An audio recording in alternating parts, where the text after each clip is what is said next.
Bakit papalit-palit pa ng kulay sa simbahan? Good question.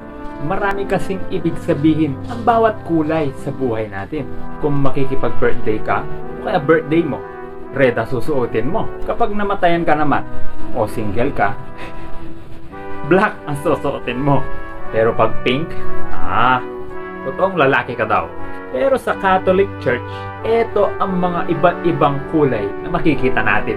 Ang green o ang ordinary time. Ang kahulugan nito ay buhay, pag-asa, at pag-abang sa isang masaganang hinaharap. Red naman ay para sa pag-ibig ng Diyos, apoy ng banal na espiritu, at sa pagdiriwang ng dugo at sakripisyo ng mga martir. Makikitang sinusuot ito ng mga pari tuwing Palm Sunday, Good Friday, at sa Pentecost, at pati na rin sa mga misa para sa mga martir. Ang white or gold naman, ito ang favorite ko.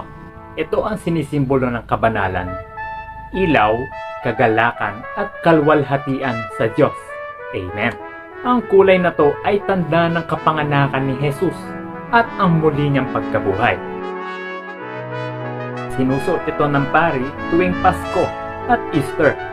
Violet o purple naman ay para sa pagpepenitensya, sakripisyo at paghahanda, kung saan isinusuot ito tuwing Advent at Kwaresma, kung saan makikita rin ito sa mga misa ng mga yumao.